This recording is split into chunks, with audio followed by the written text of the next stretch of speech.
Anne of Green Gables by L. M. Montgomery. Chapter 26. The Story Club is formed. Junior Avonlea found it hard to settle down to humdrum existence again. To Anne, in particular, things seemed fearfully flat, stale, and unprofitable after the goblet of excitement she had been sipping for weeks. Could she go back to the former quiet pleasures of those faraway days before the concert? At first, she told Diana she did not really think she could. "I am positively certain, Diana, that life can never be quite the same again as it was in those olden days," she said mournfully, as if referring to a period of at least 50 years back. "Perhaps, after a while, I'll get used to it, but I'm afraid concerts spoil people for everyday life. I suppose that is why Marilla disapproves of them. Marilla is such a sensible woman.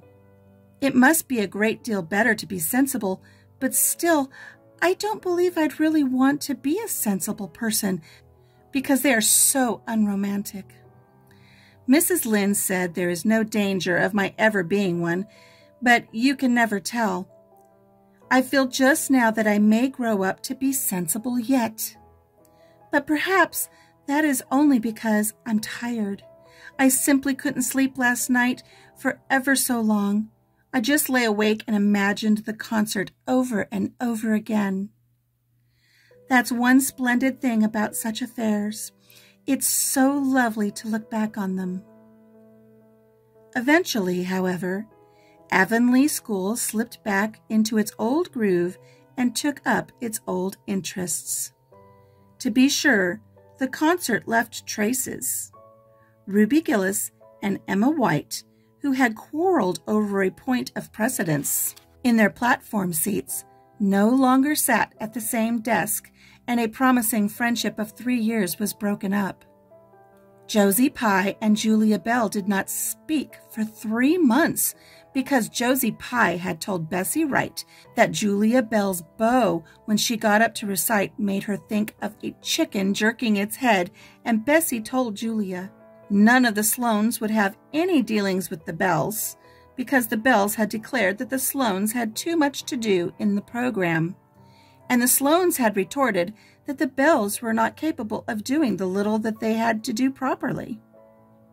Finally, Charlie Sloane fought Moody Spurgeon McPherson because Moody Spurgeon had said that Anne Shirley put on airs about her recitations, and Moody Spurgeon was licked. Consequently, Moody Spurgeon's sister, Ella May, would not speak to Anne Shirley all the rest of the winter. With the exception of these trifling frictions, work in Miss Stacy's little kingdom went on with regularity and smoothness. The winter weeks slipped by. It was an unusually mild winter, with so little snow that Anne and Diana could go to school nearly every day by way of the birch path. On Anne's birthday, they were tripping lightly down it, keeping eyes and ears alert amid all their chatter, for Miss Stacy had told them that they must soon write a composition on a winter's walk in the woods, and it behooved them to be observant. "Just think, Diana, I'm 13 years old today," remarked Anne in an odd voice. "I can scarcely realize that I'm in my teens. When I woke this morning, it seemed to me that everything must be different. You've been 13 for a month, so I suppose it doesn't seem much like a novelty to you, as it does to me. It makes life seem so much more interesting. In 2 more years, I'll be really grown up. It's a great comfort to think that I'll be able to use big words then without being laughed at." "Ruby Gillis says she means to have a beau as soon as she's 15, said Diana. "Ruby Gillis thinks of nothing but beaux," said Anne disdainfully. "She's actually delighted when anyone writes her name up on the take notice, for all she pretends to be so mad. But I'm afraid that is an uncharitable speech. Mrs. Allen said we should never make uncharitable speeches, but they do slip out so often before you think, don't they? I simply can't talk about Josie Pye without making an uncharitable speech, so I never mention her at all. You may have noticed that. I'm trying to be as much like Mrs. Allen as I possibly can, for I think she's perfect. Mr. Allen thinks so too. Mrs. Lynde says he just worships the ground she treads on, and she really doesn't think it right for a minister to set his affections so much on a mortal being. But then, Diana, even ministers are human and have their besetting sins just like everybody else. I had such an interesting talk with Mrs. Allen about besetting sins last Sunday afternoon. There are just a few things it's proper to talk about on Sundays, and that is one of them. My besetting sin is imagining too much and forgetting my duties. I'm striving very hard to overcome it, and now that I'm really 13, perhaps I'll get on better. In 4 more years, we'll be able to put our hair up, said Diana. Alice Bell is only 16, and she is wearing hers up, but I think that's ridiculous. I shall wait until I'm 17. If I had Alice Bell's crooked nose, said Anne decidedly, I wouldn't. But there, I won't say what I was going to because it was extremely uncharitable. Besides, I was comparing it with my own nose, and that's vanity. I'm afraid I think too much about my nose ever since I heard that compliment about it long ago. It really is a great comfort to me. Oh, Diana, look, there's a rabbit. That's something to remember for our woods composition. I really think the woods are just as lovely in winter as in summer. They're so white and still, as if they were asleep and dreaming pretty dreams. I won't mind writing that composition when its time comes, sighed Diana. I can manage to write about the woods, but the one we're to hand in Monday is terrible. The idea of Miss Stacy telling us to write a story out of our own heads. Why, it's as easy as a wink, said Anne. It's easy for you because you have an imagination, retorted Diana. But what would you do if you had been born without one? I suppose you have your composition all done. Anne nodded, trying hard not to look virtuously complacent and failing miserably. I wrote it last Monday evening. It's called The Jealous Rival, or In Death Not Divided. I read it to Marilla, and she said it was stuff and nonsense. Then I read it to Matthew, and he said it was fine. That is the kind of critics I like. It's a sad, sweet story. I just cried like a child while I was writing it. It's about 2 beautiful maidens called Cordelia Montmorency and Geraldine Seymour, who live in the same village and were devotedly attached to each other. Cordelia was a regal brunette with a coronet of midnight hair and dusky flashing eyes. Geraldine was a queenly blonde with hair like spun gold and velvety purple eyes. I never saw anybody with purple eyes, said Diana dubiously. Neither did I. I just imagined them. I wanted something out of the common. Geraldine has an alabaster brow, too. I've found out what an alabaster brow is. That is one of the advantages of being 13. You know so much more than you did when you were only 12. Well, what becomes of Cordelia and Geraldine? Asked Diana, who was beginning to feel rather interested in their fate. They grew in beauty side by side until they were 16. Then Bertram de Vere came to their native village and fell in love with the fair Geraldine. He saved her life when her horse ran away with her in a carriage, and she fainted in his arms, and he carried her home 3 miles, because you understand the carriage was all smashed up. I found it rather hard to imagine the proposal because I had no experience to go by. I asked Ruby Gillis if she knew anything about how men propose because I thought she'd likely be an authority on the subject, having so many sisters married. Ruby told me she was hid in the hall pantry when Malcolm Andrews proposed to her sister Susan.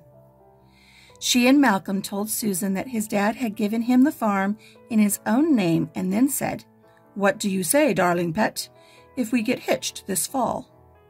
And Susan said, "Yes, no, I don't know, let me see." And there they were, engaged as quick as that. But I didn't think that sort of proposal was a very romantic one, so in the end I had to imagine it out as well as I could. I made it very flowery and poetical, and Bertram went on his knees, although Ruby Gillis says it isn't done nowadays. Geraldine accepted him in a speech a page long. I can tell you I took a lot of trouble with that speech. I rewrote it 5 times, and I looked upon it as my masterpiece. Bertram gave her a diamond ring and a ruby necklace and told her they would go to Europe for a wedding tour, for he was immensely wealthy. But then, alas, shadows began to darken over their path. Cordelia was secretly in love with Bertram herself, and when Geraldine told her about the engagement, she was simply furious, especially when she saw the necklace and the diamond ring. All her affection for Geraldine turned into bitter hate, and she vowed that she should never marry Bertram. But she pretended to be Geraldine's friend, same as ever. One evening, they were standing on the bridge over a rushing, turbulent stream, and Cordelia, thinking they were alone, pushed Geraldine over the brink with a wild, mocking, "Ha, ha, ha!" But Bertram saw it all, and he at once plunged into the current, exclaiming, "I will save thee, my peerless Geraldine." But alas, he had forgotten he couldn't swim, and they were both drowned, clasped in each other's arms. Their bodies were washed ashore soon afterwards. They were buried in the one grave, and their funeral was most imposing, Diana. It's so much more romantic to end a story up with a funeral than a wedding. As for Cordelia, she went insane with remorse and was shut up in a lunatic asylum. I thought that was a poetical retribution for her crime. "How perfectly lovely," sighed Diana, who belonged to Matthew's school of critics. "I don't see how you can make up such thrilling things out of your own head, Anne. I wish my imagination was as good as yours." "It would be if you'd only cultivate it," said Anne cheeringly. "I've just thought of a plan, Diana. Let you and I have a story club all our own and write stories for practice.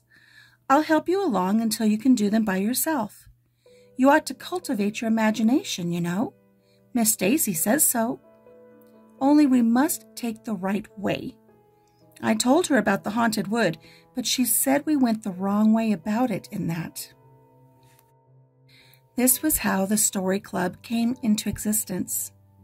It was limited to Diana and Anne at first, but soon it was extended to include Jane Andrews and Ruby Gillis and 1 or 2 others who felt that their imaginations needed cultivating. No boys were allowed in it, although Ruby Gillis opined that their admission would make it more exciting, and each member had to produce 1 story a week. "It's extremely interesting," Anne told Marilla. "Each girl has to read her story out loud, and then we talk it over. We are going to keep them all sacredly and have them to read to our descendants. We each write under a nom de plume. Mine is Rosamond Montmorency. All the girls do pretty well. Ruby Gillis is rather sentimental. She puts too much love-making into her stories, and you know too much is worse than too little. Jane never puts any, because she says it makes her feel so silly when she has to read it out loud. Jane's stories are extremely sensible. Then Diana puts too many murders into hers. She says most of the time she doesn't know what to do with the people, so she kills them off to get rid of them. I mostly always have to tell them what to write about, but that isn't hard, for I have a million ideas. I think this story writing business is the foolishest yet, scoffed Marilla. You'll get a pack of nonsense into your heads and waste time that should be put on your lessons. Reading stories is bad enough, but writing them is worse. But we're so careful to put a moral into them all, Marilla, explained Anne. I insist upon that. All the good people are rewarded, and all the bad ones are suitably punished. I'm sure that must have a wholesome effect. The moral is the great thing. Mr. Allen says so. I read one of my stories to him and Mrs. Allen, and they both agreed that the moral was excellent. Only they laughed in the wrong places. I like it better when people cry. Jane and Ruby almost always cry when I come to the pathetic parts. Diana wrote her Aunt Josephine about our club, and her Aunt Josephine wrote back that we were to send her some of our stories. So we copied out 4 of our very best and sent them. Miss Josephine Barry wrote back that she had never read anything so amusing in her life. That kind of puzzled us because the stories were all very pathetic and almost everybody died. But I'm glad Miss Barry liked them. It shows our club is doing some good in the world. Mrs. Allen says that ought to be our object in everything. So I really try to make it my object, but I forget so often when I'm having fun. I hope I shall be a little like Mrs. Allen when I grow up. Do you think there is any prospect of it, Marilla? I shouldn't say there was a great deal, was Marilla's encouraging answer. I'm sure Mrs. Allen was never such a silly, forgetful little girl as you are. No, but she wasn't always so good as she is now either, said Anne seriously. She told me so herself. That is, she said she was a dreadful mischief when she was a girl and was always getting into scrapes. I felt so encouraged when I heard that. Is it very wicked of me, Marilla, to feel encouraged when I hear that people have been bad and mischievous? Mrs. Lynde says it is. Mrs. Lynde says she always feels shocked when she hears of anyone ever having been naughty, no matter how small they were. Mrs. Lynde says she once heard a minister confess that when he was a boy he stole a strawberry tart out of his aunt's pantry, and she never had any respect for that minister again. Now, I wouldn't have felt that way. I'd have thought that it was real noble of him to confess it, and I'd have thought what an encouraging thing it would be for small boys nowadays who do naughty things and are sorry for them to know that perhaps they may grow up to be ministers in spite of it. That's how I'd feel, Marilla. The way I feel at present, Anne, said Marilla, is that it's high time you had those dishes washed. You've taken half an hour longer than it should with all your chattering. Learn to work first and talk afterwards. That concludes Chapter 26. Join us next time for Chapter 27, Vanity and Vexation of Spirit.